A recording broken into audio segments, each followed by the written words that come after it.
Pocket notes में आपका स्वागत है। आज हम पढ़ने जा रहे हैं मध्य प्रदेश में लोक नाट्य, जहां से अक्सर एक प्रश्न आपका आ ही जाता है, तो बहुत गौर से यहां पर समझिएगा।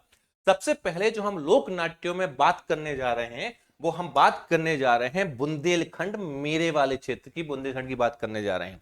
हमने बहुत सारे लोकनाट्य यहां पर शामिल नहीं किए हैं या बहुत सारा कंटेंट नहीं रखा है। प्रीवियस ईयर्स पेपर्स के हिसाब से सबसे ज्यादा महत्वपूर्ण लोकनाट्य है वो केवल यहां पर दिए हैं। सबसे पहले आप देखिएगा स्वांग। स्वांग लोकनाट्य जो है वो राई के मध्य में आपका कई बार किया जाता है, राई के बीच में किया जाता है। क्या किया जाता है? राई के बीच में किया जाता है। अब राई के लिए सागर के एक प्रसिद्ध व्यक्ति हैं जिनको पद्मश्री मिला हुआ है, उनका नाम आपको कमेंट में बताना है। ध्यान रखिएगा वो पांडे जी कौन है, बताइएगा नाम यहां पर, ठीक है। तमाशा मध्य प्रदेश का एक लोक नाट्य है। तमाशा एक मध्य प्रदेश का लोक नाट्य है। खंब स्वांग, आप देखना इसमें ध्यान से, कंफ्यूज मत होना। कई जगह पर ये आपका छिंदवाड़ा साइड भी बताया जाता है, लेकिन मध्य प्रदेश में पाया जाता है। कोरकू जनजाति के द्वारा मेघनाथ की स्मृति में बुंदेलखंड का भी ये हिस्सा है, ठीक है। कई ऐसे लोकनाट्य हैं जो एक से जगह दो क्षेत्रों में पाए जाते हैं, लेकिन बहुत बार आपके सामने अगर मान लीजिए छिंदवाड़ा आपका मालवा निमाड़ क्षेत्र नहीं हुआ और तब आपके सामने ये वाला पर्टिकुलर ऑप्शन आ गया, तो आपको ध्यान देना है। अखाड़ा नौटंकी, नौटंकी मेनली अगर आप देखेंगे यूपी से जुड़ी हुई है, जिसमें जो उसका कलाकार होता है वो रंगा या सूत्रधार कहलाता है। कलाकार क्या कहलाता है? रंगा या सूत्रधार कहलाता है। इसी तरीके से अगर आप बघेलखंड की बात करें, किसकी बात करें? बघेलखंड की बात करें, तो बघेलखंड में मनसुखा है। क्या है आपका बघेलखंड में? बघेलखंड में मनसुखा है। और मनसुखा क्या है? एक प्रकार रासलीला है। अब आप जहां भी देखोगे रास बुंदेलखंड में भी आपको दिखाई देगा, मैं नहीं लिखा है। रास बघेलखंड का हिस्सा भी है, रास मालवा का हिस्सा भी है, रास नमाड़ का भी हिस्सा भी है, अलग अलग नामों से। तो ऐसा प्रश्न नहीं बनता है, अलग जो स्पेसिफिक होता है वही आपसे बनता है। तो मनसुखा महत्वपूर्ण होता है, आपको ध्यान रखना, ये रासलीला का एक रूप है। जिंदबा और बहलोल, जिसको गौरैया बाई बाबा भी कहा जाता है। जिंदबा, गहलोल, गौरैया, बाई बाबा। बाई बाबा कई बार आपको बुंदेलखंड में देखने को मिलेगा। शादी के बाद जब बारात चली जाती है, महिलाएं घर में अकेली रहती हैं, तो वो अश्लील महिला प्रधान एक आपका अभिनय हुआ करता है, जिसमें महिलाएं बाबा बन जाती हैं। अब हमारे यहां बुंदेलखंड में इसको बाबा कहते हैं। तो ये आपका नाम क्या है? जिंदबा, बहलोल, गौरैया, बाई बाबा। छाहुर, छाहुर बहुत महत्वपूर्ण है। छाहुर लोकनाट्य जो आपका है बघेलखंड का हिस्सा है, मैं बता रहा हूं। यह सामंती व्यवस्था पर कटाक्ष करने के लिए है। जो पुराने समय में सामंती व्यवस्था थी उसकी कमियों के ऊपर कटाक्ष करने के लिए बघेलखंड के अंतर्गत छाहुर। तो बघेलखंड में क्या? मनसुखा, जिंदबा। जिंदबा कैसा है? महिला प्रधान है, एक प्रकार से अश्लील है, विवाह समय में है। छाहुर सामंती व्यवस्था पर कटाक्ष। ध्यान रखिएगा, जिन लोक नाट्य के अंतर्गत उनकी स्पेसिफिक चीजों को बताने की जरूरत है वो मैं बता रहा हूं, जहां नहीं है वहां नहीं बता रहा हूं।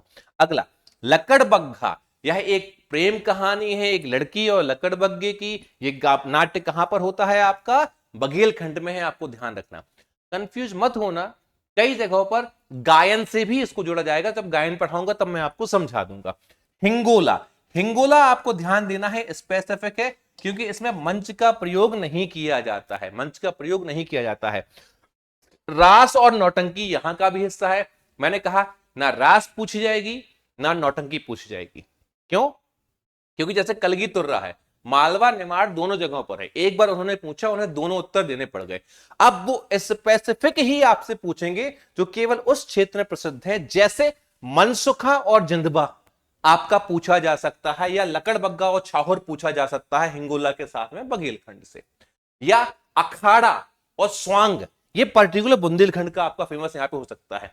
आगे बढ़ने के पहले एक बहुत महत्वपूर्ण जानकारी मैं आपको देना चाहता हूं कि बलराम सर के द्वारा यूनिट 2, 4, 5, 6, 8 और 10 इनको कैसे पढ़ना है, कैसे तैयारी करनी है, कैसे 5 से 6 पेज में आपके 5 से 6 प्रश्न आते हैं, और कैसे 50 पेज भी आप पढ़ लो तो 2 प्रश्न नहीं बन पाते हैं। एक शॉर्टेस्ट स्ट्रेटेजी हर इन सारी यूनिट्स को कवर करने की आपको बताई है, जो यूट्यूब पर रक्षा एकेडमी के चैनल पर अवेलेबल है। अभी जाके आप इसको सर्च कीजिए और देखिए। और प्लस हमारे जो भी साथी अब लास्ट में एमपी जीके के रिवीजन में या करंट अफेयर्स के लिए परेशान है, या अच्छी टेस्ट सीरीज जो 10 की 10 यूनिट को कवर करती है उसके लिए परेशान है, तो मात्र 501 रुपए में हमारा ये कोर्स आपके लिए अवेलेबल है। और रणनीति 51 का भी प्राइस ड्रॉप होके अब सिर्फ 999 है। अंतिम समय बाकी है। अगर आप पॉकेट नोट्स की तरह जैसे छोटे छोटे रिवीजन आपके हो रहे हैं, अगर पूरे एमपी का रिवीजन आप करना चाहते हैं, तो उस परिस्थिति में आप मात्र 501 रुपए में 100 टेस्ट के साथ में हमारा अंतिम रिवीजन बैच ज्वाइन कर सकते हैं। या तो ज्वाइन कीजिए या पछताएंगे, क्योंकि प्रश्न यहीं से आएंगे। आगे चलते हैं, यहां पर अपना ध्यान रखिए। अगला, अब मैं आपको कुछ वाद्य यंत्रों के बारे में नाम बताना चाहता हूं। आपको सिर्फ इनका वाद्य यंत्र ध्यान रखना है, नाम इनका। मृदंग वाद्य यंत्र कहलाता है। मृदंग क्या है, क्योंकि वो आप सबसे पूछे कि मृदंग का संबंध किससे है, तो मृदंग सबको पता है, वाद्य यंत्र आसान है। झांझ भी वाद्य यंत्र कहलाता है। चिंकारा कोई कला नहीं बल्कि वाद्य यंत्र है। चंग कोई कला या नृत्य नहीं बल्कि वाद्य यंत्र है। थाप कोई कला नहीं बल्कि वाद्य यंत्र है।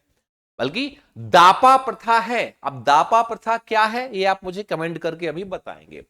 ढप, धपड़ी, मांदर, ये सीधा पूछा जा रहा है कि यह क्या है, शिल्प, काष्ठ शिल्प है, वाद्य यंत्र है, या अन्य ऑप्शन आपको दे जाएंगे। ठीक है, मांदर। इकतारा बहुत महत्वपूर्ण है, आपसे पूछ सकता है। और इकतारा कहां प्रयोग होता है, किस लोक नाट्य में प्रयोग होता है, या किस नृत्य में प्रयोग होता है, आप मुझे कमेंट करके बताएं। झांझ ऊपर भी लिखा हुआ है। खड़ताल, ढाक और दफड़ा। अब दफड़ा ये मत समझिए कोई उपजाति है, ये दफड़ा क्या है, आपका वाद्य यंत्र है। इनके ऊपर आपको क्या रखना है, ध्यान रखना है। अभी तक तो मैंने दो आसान आसान बताए हैं, लेकिन अगर मैं बलराम सर की बात आपसे कहूं तो वो कहते हैं कि ज्यादा से ज्यादा प्रश्न जो आपके पूछे जाने हैं वो मालवा और निमाड़ से ही पूछे जा रहे हैं। उठा के देख लिए, और इतने में से ही आपके पूछेंगे। तो अब ये हिस्सा बहुत महत्वपूर्ण है। और ऐसे ही मैप बेस्ड पूरा रिवीजन कहां है, 501 रुपए में। वो ध्यान देना, मर्जी आपकी, टेस्ट तो लगाओगे ही, नहीं लगाओगे तो पछताओगे। तो ये भी कवर कर लो, समझदारी उसी में है। ठीक है, चलिए आगे चलते हैं। सबसे पहले जो आपका है, हम देखेंगे माच। उठा के देखिए, रिपीटेडली माच से प्रश्न आपका पूछा जा रहा है। रंगत दोहा याद रखना, माच से हटके बता रहा हूं। यह माच का एक क्या है, भाग है, एक अभिनय कला है जो माच के पीछे रंगत दोहा। राइट, ठीक है। इसके बाद जो आपको ध्यान देना है, माच आपका राजकीय नृत्य भी है, राजकीय नाट्य भी है। क्या है, राजकीय नाट्य भी है माच आपका। रंगत दोहा किसका हिस्सा है, आपका माच का हिस्सा है। इसी को संपूर्ण लोक नाट्य भी कहा गया है। माच को संपूर्ण लोक नाट्य भी कहा गया है।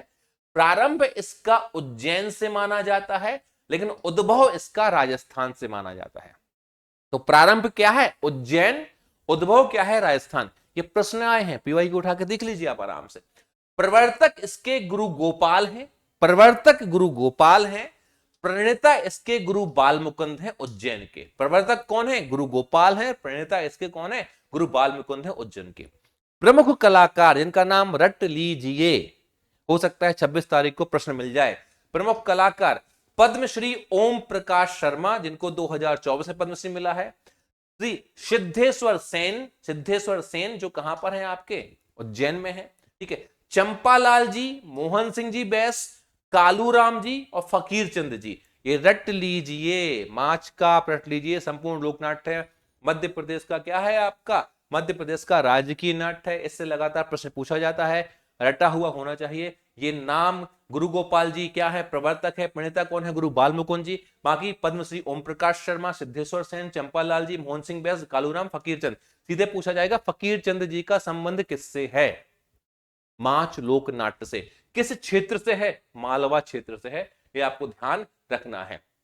फिर इसके अलावा, माच के अलावा मालवा में ढोला मारू, कठपुतली और नकल। कठपुतली मेनली राजस्थान से है, लेकिन यहां पर ध्यान दिए, माच का भी स्टार्टिंग कहां से, उद्भव कहां से माना जा रहा है, आपका राजस्थान से माना जा रहा है।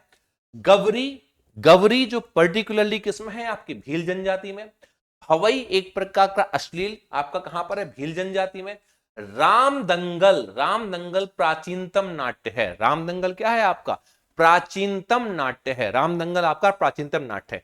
ठीक है। इसके बाद में निमाड़, निमाड़ में बात करें गम्मत। माच और गम्मत भूलना मतलब बहुत बड़ी गलती हो जाएगी।